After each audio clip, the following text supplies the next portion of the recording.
Summer is officially, I guess, here in Wisconsin a little early. My backyard gets shaded early, but the sun is still so direct that I get green water pretty fast.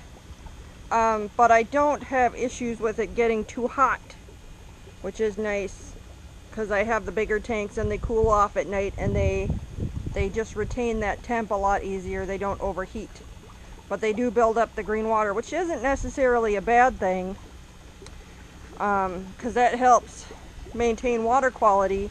But that gunk buildup can kind of do the opposite. Green water, like this is a green water, not so gunky, and that's really healthy for fish. People think green water is a bad thing, but it's not. It helps keep the nitrates down, helps, you know, keep healthy water quality for the fish. But the gunk buildup, that can just kind of do the opposite. That can make your nitrates havoc, parasite buildup sitting in that gunk, you know, it's... So I have to do water changes often, more often in the winter. So I do 50%, like every day to other day, depending if I have it often. And I just throw like this sump pump hose with a netting over it in, drain the tank really fast, and then I can just leave it filling, and it doesn't matter if it overflows a little bit. That just clears the gunk off the top of it. And so I do less filtration, I would say, more water changes. Ugh, it's a bee! I don't mind bees. They're good for my apple trees, but not so much for me. So yeah, there's Geezer and my big huge orange fatty and my one-eyed rescue. So I do extra water changes on all my tanks through the summer, and still let the green water grow. This guy is getting so chunky. Oh, this was my half blue and white male at the 2016 koi show, I want to say. And he was just a $15 baby.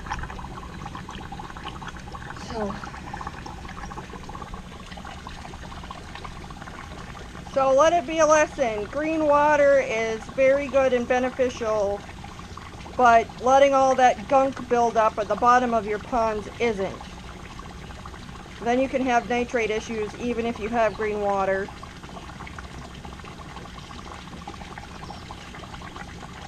So yeah.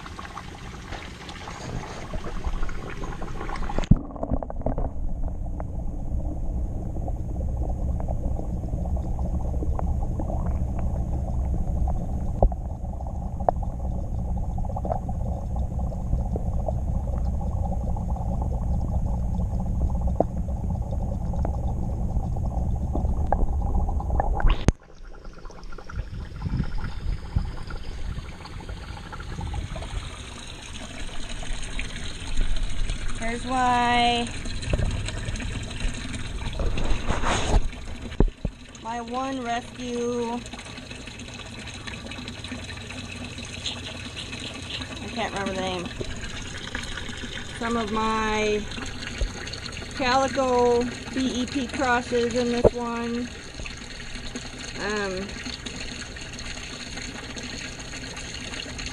Some of my summer babies.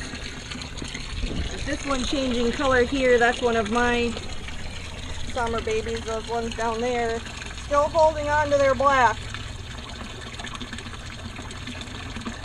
And this one's interesting because this is one of my summer babies from last year, whose mom and dad were reds and red and white, and it's holding on to this chocolate color.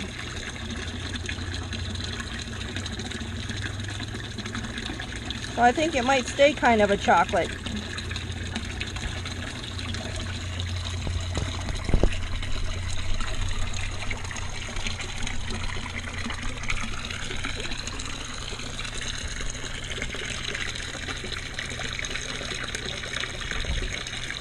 a little Calico telescope that somehow made it into there. And that's a BET Calico cross.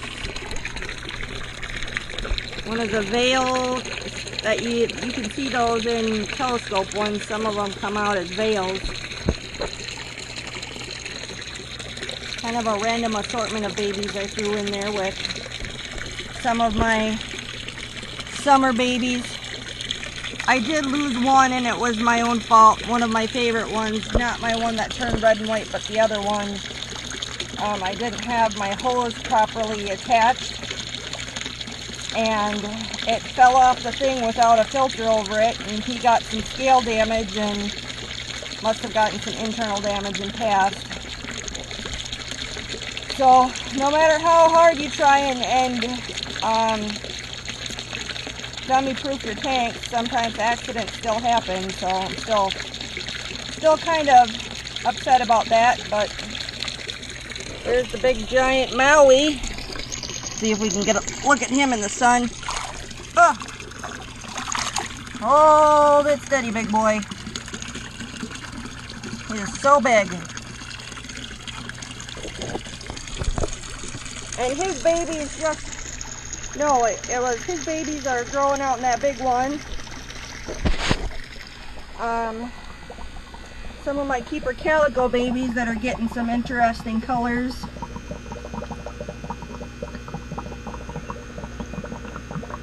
I'm not sure what these darker speckled ones are going to color up as. But this one, let's see if I can grab them. This one is one of my favorite of the babies. I mean, it just, it looks like Dad. It's got that speckling of black with the metallic scales that Mom had. I mean, I love this baby. But I also have some cooler kind of inky gray and white with more black that are still cool. And that's one of the awesome things about breeding goldfish, you know, is you get your pick of the litter, basically. So, speaking of which, I've got in here, I have some fresh red and white spawned babies in with plenty of algae and brine shrimp now and then when I have time. So they probably could be growing a little faster, but they just hatched, and I need to get my brine shrimp going regularly again, but they are in there. Let me see if I can slow that bubbler down some. So ideally this is not the deep of water that you would want to raise your fry in, because, you know, I've said before it can cause tail issues, but right now this is the room I have. So there's one little baby right there. And my Ryukins have their own tub right now. And their reds, I mean, natural sun just really brings out that red color in the summer. And really makes goldfish color pop. That's one of the great things about having them in a pond outside is the color